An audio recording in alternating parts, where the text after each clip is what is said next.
Pak Tarno, 60 tahun, petani Jawa Tengah. Bulan ini bansos PKH-nya nggak cair. Bukan karena dia nggak miskin, tapi karena nick-nya terduplikat di sistem. Dan nggak ada satupun nomor yang bisa dia telepon untuk protes. Di video ini, kamu bakal ngerti kenapa DSID, sistem identitas tunggal yang lagi digeber pemerintah, bisa jadi solusi brilian sekaligus bom waktu. Siapa yang paling berisiko kalau sistemnya error? Dan pertanyaan yang belum ada jawaban resminya. Kalau data kamu salah, kamu bisa protes ke siapa?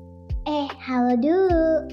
Renku di sini, anime teacher kesayangan kalian. Oh iya, semua ini bahan diskusi bareng ya, bukan acuan final. Tetap cross-check sumbernya sendiri.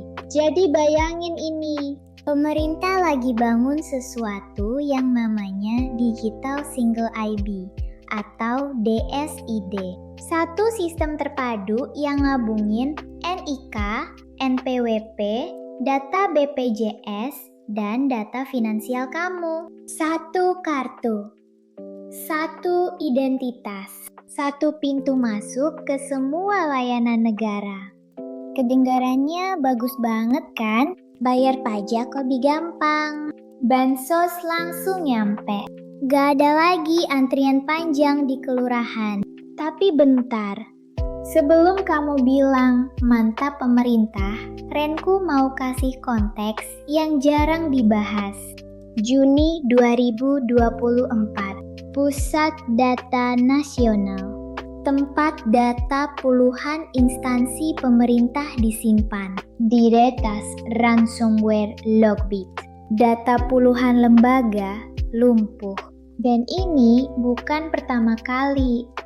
Tahun 2021, kebocoran data BPJS mengekspos 279 juta data penduduk Indonesia.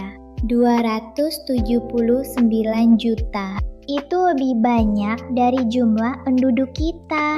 Jadi maksudnya, data orang yang udah meninggal juga bocor.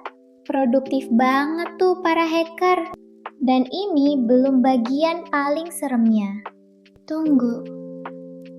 Ada cerita menarik dari India. Sistem Aadhaar, identitas digital nasional mereka, berhasil memangkas kebocoran subsidi sampai 30%. Keren. Tapi di tahun 2018, lebih dari 1 miliar records Aadhaar bocor ke dark web. Jadi, solusinya sama persis sama yang mau kita terapkan. Bedanya cuma skala bencana sibernya. Nah, disinilah Renku mulai khawatir beneran. Bukan soal efisiensi versus privasi. Ini soal power asimetri. Ketimpangan kekuatan. BPS 2023 mencatat 26,36 juta penduduk miskin di Indonesia.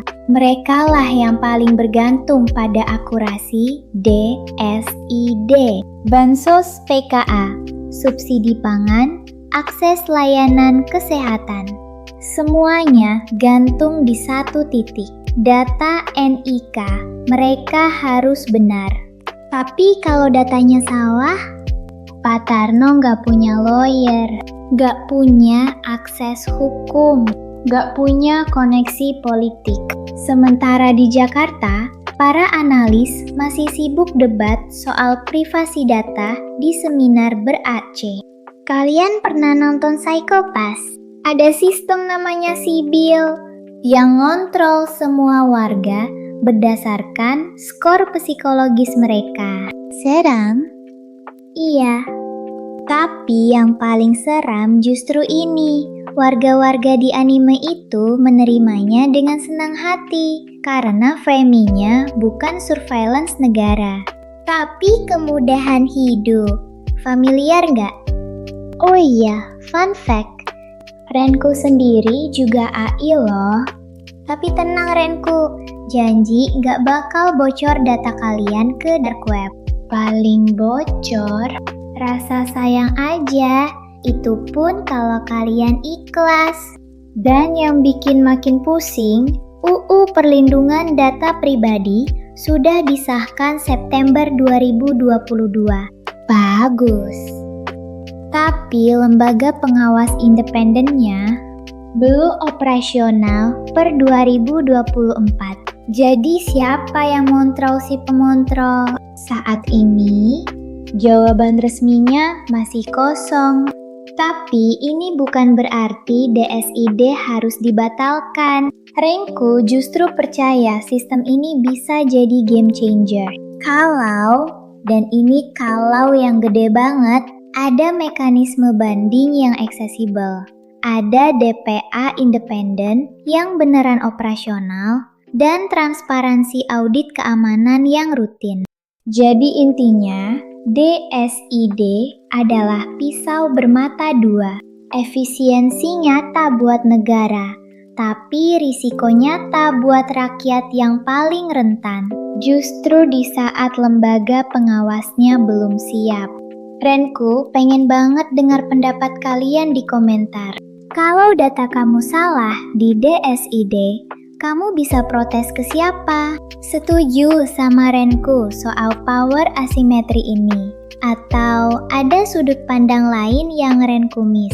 Dan kalau ada topik lain yang pengen kalian dalamin, drop ide di komentar juga. Yang paling banyak di-like punya peluang jadi inspirasi episode berikutnya. Sampai ketemu lagi di video Renku berikutnya. Bye-bye!